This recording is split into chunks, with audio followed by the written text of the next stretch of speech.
જો હું તમને એમ કહું કે દરેક ગુજરાતી બાળક જન્મતા સાથે જ 66,000 રૂપિયા જેટલું દેવું લઈને જન્મે છે તો તમે સાચું માનશો? વિશ્વાસ નથી થતો ને? પરંતુ આ હકીકત છે. ચાલો જાણીએ કઈ રીતે. ગુજરાત સમાચારના ડિજિટલ પ્લેટફોર્મ્સ પર હું છું મયુર. આજના વિડીયોમાં વાત કરીશું ગુજરાતના વધી રહેલા દેવા વિશે.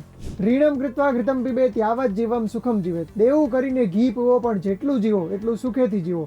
આવો નારો ગુજરાતીઓનો ક્યારેય રહ્યો નથી. આપણે ઓછું લેણું કરવામાં, પૈસા કમાવામાં અને સારું જીવવામાં માનીએ છીએ. પરંતુ છેલ્લા કેટલાક વર્ષોમાં ગુજરાતનું દેવું સતત વધી રહ્યું છે અને ગુજરાત દેવાદાર રાજ્યોમાં ટોપ 10માં આવી રહ્યું છે.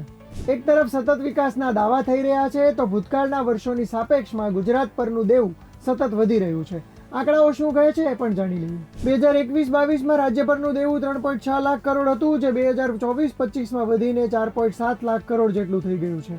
દેવામાં ઝડપથી વધારો થવા પાછળનો સરકારનો તર્ક એવો છે કે સરકારી ગ્રાન્ટ અને યોજનાઓ પાછળ ખર્ચ થઈ રહ્યો છે. પરંતુ આપણને ખબર જ છે કે એક તરફ બ્રિજ તૂટી રહ્યા છે તો બીજી તરફ રસ્તાઓની હાલત કંગાળ છે. ફિનાન્શિયલ એક્સપર્ટ્સનો મત એવો છે કે જે રીતે આ દેવું વધી રહ્યું છે એ ચિંતાજનક બાબત છે. સરકાર બજેટ તો વધારી રહી છે, પણ દેવામાં કોઈ ઘટાડો કરી રહી નથી.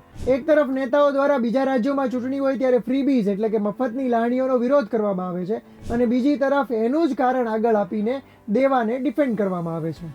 વિપક્ષનો દાવો છે કે સરકારી તાઇફા અને ઉત્સવો પાછળ કરોડો રૂપિયાનું આંધણ કરાય છે અને એમાંથી 1% લાભ પણ લોકોને મળતો નથી. દેશના ટોપ 10 દેવાદાર રાજ્યોની વાત કરીએ તો પહેલા નંબરે છે તમિલનાડુ, બીજા નંબરે ઉત્તર પ્રદેશ, ત્યારબાદ મહારાષ્ટ્ર, પશ્ચિમ બંગાળ, કર્ણાટક, રાજસ્થાન, આંધ્રપ્રદેશ, ગુજરાત, કેરળ અને મધ્યપ્રદેશ. જોકે આ તમામ રાજ્યોની વસ્તી અને ગરીબોની સંખ્યા પણ અલગ અલગ છે, એટલા માટે યોજનાઓ પાછળ થતો ખર્ચ પણ અલગ અલગ છે. તો મિત્રો, દેશના વિકસિત રાજ્ય ગણાતા ગુજરાતમાં દેવું વધવા પાછળનું કારણ શું હોઈ શકે? તમારો મત કોમેન્ટ કરીને જણાવો અને આ જ પ્રકારના ઇન્ફોર્મેટિવ વિડીયોઝ જોવા માટે ગુજરાત સમાચાર જોતા રહો.